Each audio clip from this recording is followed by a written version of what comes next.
Mesdames et messieurs, fidèles téléspectateurs, bonsoir. C'est un plaisir d'entamer un nouveau numéro de votre émission d'innovation, de sciences, de technologie, de digital. On se retrouve juste après le sommaire. Lutter contre la précarité menstruelle est le cheval de bataille de l'entreprise sociale Ntelini qui confectionne et commercialise des serviettes hygiéniques lavables et réutilisables. Les serviettes sont écologiques avec une durée de vie de 2 ans. Les détails à suivre. Le complexe numérique de Bamako et le chapitre malien de l'Internet Society viennent de former une trentaine de jeunes filles à la conception et au déploiement de réseaux informatiques. Une initiative qui vise à contribuer à l'inclusion numérique des jeunes filles.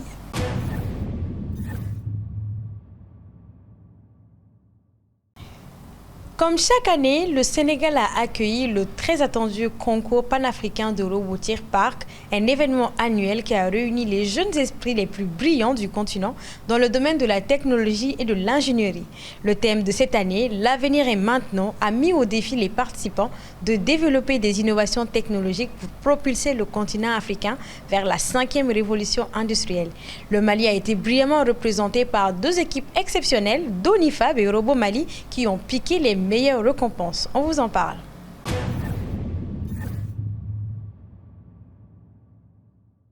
Parc, le concours panafricain de robotique est réputé pour son niveau de difficulté et pour attirer les meilleurs talents d'Afrique.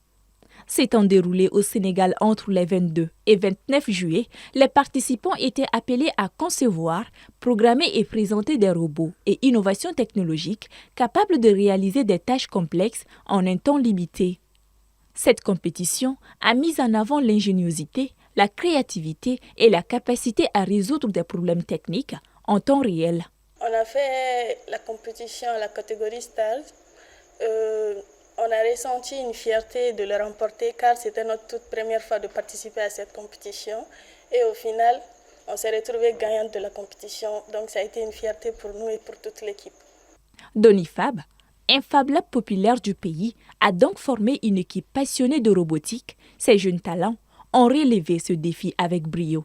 Elles ont passé des mois à se préparer pour cet événement, travaillant sans relâche pour perfectionner leurs robots. Leur objectif, de montrer le potentiel technologique du Mali sur une scène internationale. La compétition Parc se fait sur inscription. Dès que vous acquittez de vos frais d'inscription, on vous envoie une lettre de confirmation comme quoi votre équipe est retenue. Et voilà, on vous communique les dates et également les documents nécessaires par rapport au thème de l'année pour que l'équipe puisse se préparer dans son pays. Nous avons l'habitude de participer à d'autres compétitions comme First Global. Et ces années d'expérience nous ont beaucoup servi. L'équipe Donifab a impressionné les jurys avec un robot multifonctionnel qui même s'est vu attirer un nom sur scène, le dinosaure, en raison de son apparence qui rappelle fortement la bête préhistorique. Cette machine est capable d'accomplir plusieurs tâches complexes avec une précision remarquable. Notre robot, en vrai, c'est un type de kit qu'on n'a pas l'habitude d'utiliser. Avant, pour les autres compétitions telles que Force Global, on a l'habitude d'utiliser le kit Rêve. Et cette année, c'était notre première fois avec le kit Vex, principalement le V5. Donc, en notre robot, en configuration, on peut dire que au niveau du châssis, on a mis 4 pneus et plus des engrenages pour permettre de rajouter un peu plus au niveau de la vitesse. On a un système de ramassage composé de tambours et de chaînes pour le faire avancer et on a un levier en forme de bras pour ramasser les balles. Le défi de cette année était plus basé sur la production d'énergie, principalement celle du pétrole au niveau de la catégorie Stars dans laquelle on était. Donc là, on avait 3 choses à faire avec le robot. La première phase, c'était d'abord l'exploration. On devait explorer le terrain, mais en prenant certaines balles et en les posant. Et la deuxième phase, elle était l'extraction du pétrole. La troisième phase, c'était le raffinage. Donc pour le raffinage, il y avait plusieurs trous dans lesquels on devait lancer ou poser les balles. De son côté, l'équipe Robo Mali s'est également distinguée par son équipe sur place. Mais comment 2 équipes du même pays se retrouvent-ils dans une même compétition continentale? C'est pas un cas anodin si vous avez 2 équipes venant d'un seul pays. Par exemple, je prends l'exemple du Sénégal, ils avaient au moins 3 équipes dans la même catégorie. Donc, comme je l'ai dit, l'inscription dépend de chaque équipe. Ça ne se fait pas par pays. mais un pays peut être représenté bien sûr par plusieurs équipes. Le projet de Robot Mali répond à des besoins sur l'innovation, surtout dans le domaine du sport, en créant une application pour les jeunes talents des milieux ruraux afin de permettre à ces derniers de poster leur art sur la toile pour plus de visibilité. Nous, on a eu le courage ou bien on a eu maintenant la passion de parler sur le sport, surtout les jeunes qui sont dans les rues, qui n'ont pas une visibilité sur leur talent. Donc c'est de mettre en place une application pour que ces jeunes qui ont du talent puissent mettre maintenant leur valeur sur l'échelle internationale pour que les gens puissent voir maintenant leur talent et comment exploiter maintenant ces talents. Donc raison pour laquelle c'était un projet innovant et le projet a eu la chance maintenant de remporter la première place. Dans la catégorie ingénieur, l'équipe du Mali a eu la 3e place, donc c'était l'agriculture durable, donc de créer maintenant une innovation pour pouvoir intégrer dans l'agriculture. Donc le Mali s'est classé. Le jury a été particulièrement impressionné par la robustesse des designs et par l'ingéniosité des équipes maliennes, permettant aux robots et à l'application de fonctionner en temps réel, même dans des conditions difficiles. Il y avait 25 pays africains, dont globalement, il n'y avait que 93 équipes. On a construit notre robot en 3 jours, mais je peux même dire en 2 jours, parce que le premier jour qu'on avait construit un système, l'un de nos mentors est venu, qui s'appelle M. Sall, il nous a dit qu'on a rechargé ce système. Le 2e jour, on a essayé de répondre du système et enfin on a essayé de trouver un bon résultat. C'est ça qui nous a amené à rapporter le médaille, le trophée, quoi. Le concours panafricain de robotique 2024 a été une vitrine pour les talents émergents du continent et le Mali et a brillamment brillé grâce aux performances de Donifab et de Robot Mali. Ces 2 équipes ont non seulement mis en avant leur expertise technique, mais ont également prouvé que le Mali possède un vivier de talents capable de rivaliser avec les meilleurs du continent. Une source d'inspiration pour les jeunes Maliens qui rêvent de se lancer dans le domaine des sciences et des technologies.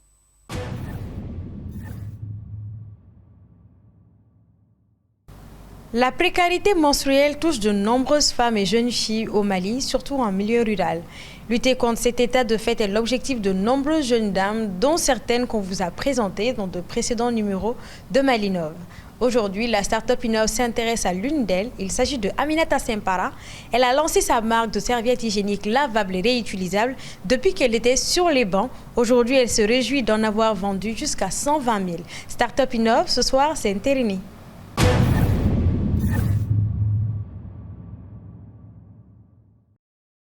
Nterini est une entreprise de confection et de distribution de serviettes hygiéniques, lavables et réutilisables.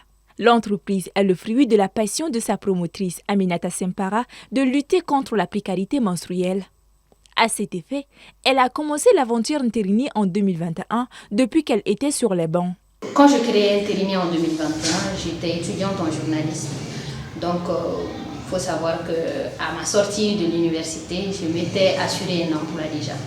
Donc, c'est en fonction de cela que nous avons commencé l'aventure Nterini. Donc, au départ, Nterini, ça a commencé avec l'idée que toutes les femmes n'avaient pas accès aux protections hygiéniques. Vous savez, quand on a ces premières règles, ce que nos mamans nous donnent souvent sont les morceaux de tissu et nous donnent peu d'informations sur les menstrues. Donc, au fil du temps, je me disais que pourquoi ne pas élaborer quelque chose qui pouvait à la fois être économique et ressembler à ce qu'on avait dans les boutiques. Entreprise à vocation sociale, 100% féminine, les serviettes Nterini sont écologiques et économiques, substituées en plusieurs couleurs en fonction du modèle de tissu choisi. Leur durée de vie est estimée à 2 ans minimum. Nous sommes allés dans la logique que toutes les femmes doivent avoir les serviettes hygiéniques. Donc, sachant que chaque femme est unique, nous sommes allés sur plusieurs tailles. C'est-à-dire on a du plus petit, quand on a ses premières règles, jusqu'au plus grand, c'est-à-dire la période postpartum. Donc c'est plusieurs catégories de serviettes en fonction du flux de chaque femme. Sur le côté fabrication, les serviettes suivent une certaine norme. Du choix des tissus à l'assemblage, en passant par la coupe et la couture, tous les détails de la confection des serviettes sont minutieux pour garantir le confort des clientes.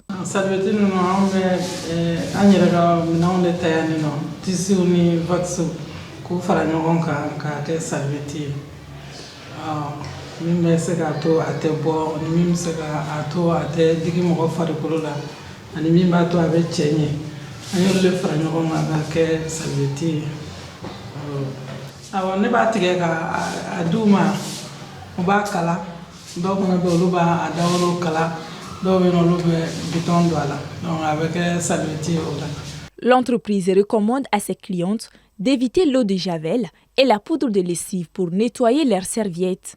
Les clientes doivent plutôt utiliser une lessive douce et de l'eau tiède, et c'est là pour garder leurs serviettes hygiéniques lavables Nterini en parfait état. C'est des serviettes qui sont réutilisables pendant 2 ans et c'est des serviettes qui sont faites par les tissus d'ici, les made in Mali, les produits locaux qu'on trouve ici chez nous. Et donc ce n'est pas difficile d'avoir ces produits et aussi c'est réutilisable pendant 2 ans par rapport aux autres serviettes.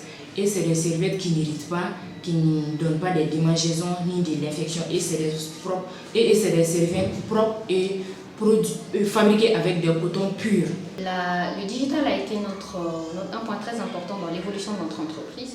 Il faut savoir que sur les réseaux sociaux, pour faire un travail de sensibilisation autour de nos serviettes, on est allé sur les réseaux sociaux pour donner des informations sur les règles. Et aujourd'hui, on tourne autour de 250 000 abonnés sur tous nos comptes,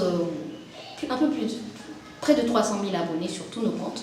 Donc ce n'est pas négligeable. Ça veut dire que les gens sont intéressés et surtout les gens qui se trouvent sur les réseaux sociaux. Donc le digital nous permet de vendre, le digital nous permet de nous faire connaître, et le digital nous permet également de pouvoir faire du chiffre. Nterini sensibilise les femmes sur l'hygiène menstruelle. Au-delà, après utilisation, elle recueille leur avis pour des améliorations futures du produit. Moi, j'aime beaucoup les serviettes Nterini. Ça reflète... Avant, nos grands-mères et nos mamans utilisaient ces serviettes-là. Moi, je n'ai pas tellement confiance aux serviettes industrielles d'aujourd'hui, raison pour laquelle j'utilise les serviettes Nterini. Et je le recommande vivement à toutes les femmes. Voilà, ça peut vous permettre de vous éloigner de certaines maladies telles que les infections et beaucoup d'autres. De sa création en 2021 à nos jours, l'entreprise se félicite d'être à plus de 120 000 serviettes vendues. L'entreprise dispose de plusieurs points de vente dans les quartiers, boutiques, supermarchés ou encore pharmacies à Bamako. Nterini est également présente dans quelques régions.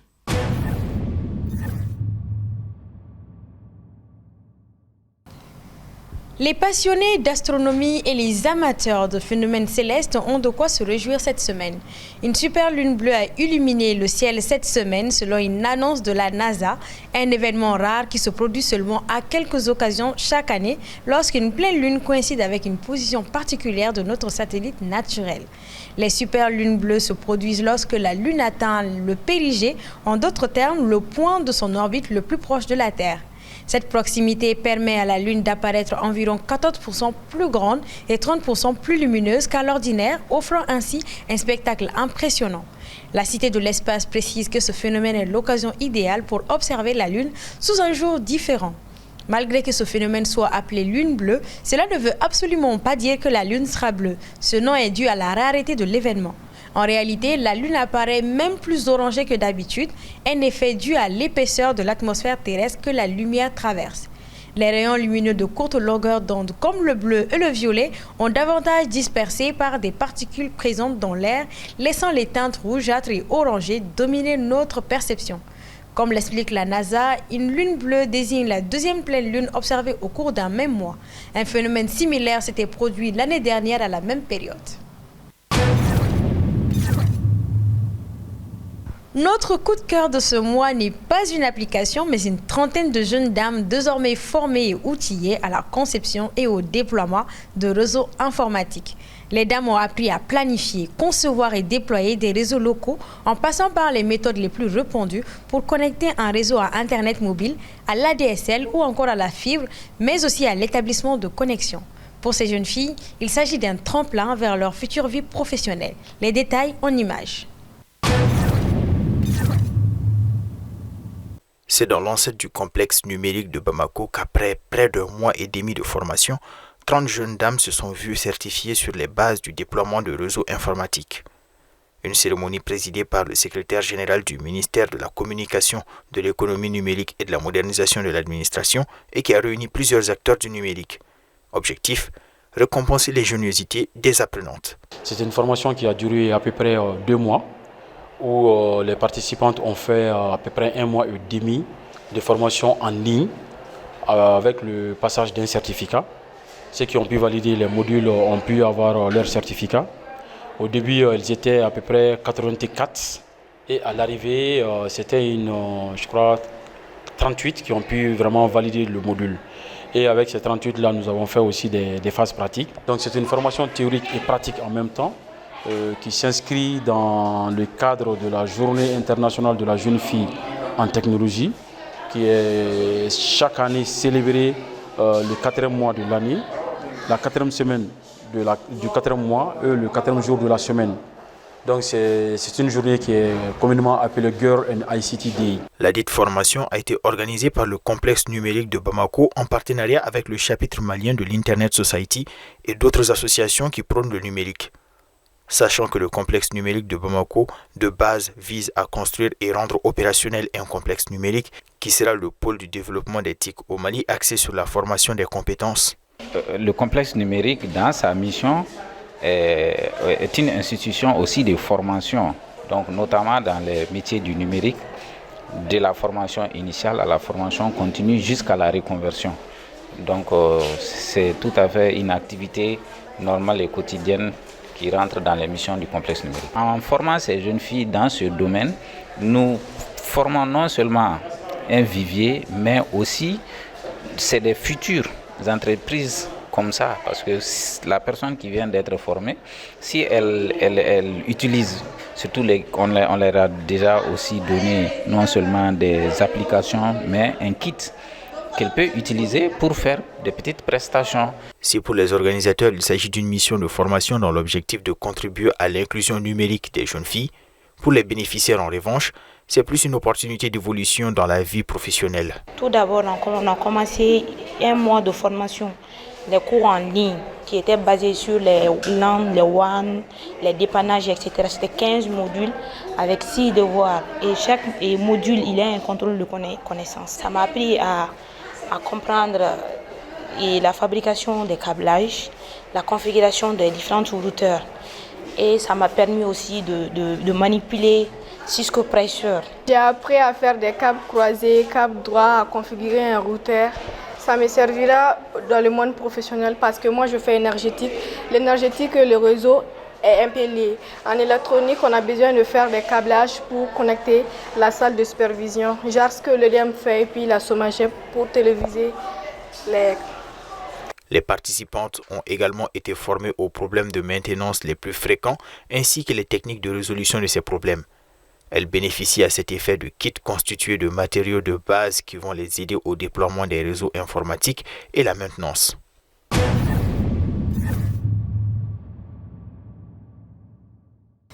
L'astuce du jour est une aubaine pour les journalistes indépendants, web journalistes, voire peut-être les journalistes pros. Ça fait un moment que sur le terrain, nous remarquons quelques-uns d'entre vous qui filment avec leur téléphone pour des rendus qui pour certains ne sont pas si bien étalonnés. Ça a inspiré Babi pour l'astuce tech du jour. Tenez-vous prêts pour pallier à vos soucis de balance des blancs, d'ISO et on en passe car après cette rubrique, vous aurez une caméra pro incorporée dans votre iPhone avec plusieurs fonctionnalités. Suivant.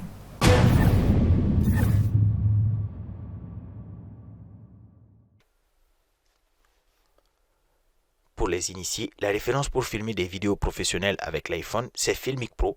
Mais depuis qu'elle est passée à un modèle d'abonnement excessif, j'avais cherché une alternative et j'en avais trouvé une super bien avec Cinema P3 Pro Camera qui était payante juste une fois. Et maintenant, Blackmagic, une marque bien connue des vidéastes, débarque avec sa propre application entièrement gratuite et elle fait beaucoup mieux que la plupart de ses concurrents qui eux sont payants. L'application propose une interface bien pensée avec toutes les données et réglages dont on peut avoir besoin à portée de main comme sur une vraie caméra. on peut modifier de nombreux paramètres comme la mise au point, la balance des blancs, l'exposition, la résolution, la fréquence d'image ou encore le choix du codec vidéo. On sent toute l'expérience de Blackmagic dans cette application avec de nombreuses fonctionnalités bien utiles sur un iPhone utilisé comme une caméra professionnelle. Par exemple, on peut nommer à l'avance les séquences vidéo pour savoir de quoi il s'agit plus tard, voir un affichage de la batterie et de l'espace de stockage ou encore verrouiller l'orientation de l'appareil, et elle prend même en charge les nouveautés vidéo des iPhone 15 Pro et notamment la possibilité de filmer avec le format log, chose que je n'avais jamais encore vue sur une autre application de cette catégorie. Il est possible d'y importer également et d'utiliser des LUTs, des pré-réglages enregistrés par d'autres vidéastes et monteurs pro dans l'application. Alors, la liste des fonctionnalités est trop grande pour vous en parler dans cette rubrique, mais cette application est vraiment une pépite si vous filmez souvent des vidéos pro avec votre iPhone ou si c'est littéralement votre outil de travail. C'est une excellente application et surtout 100% gratuite alors que la plupart des concurrents sont payants. Tout en espérant aider à améliorer votre travail et vos rendus, c'est ici que je vous laisse. Alors, au revoir et à une prochaine.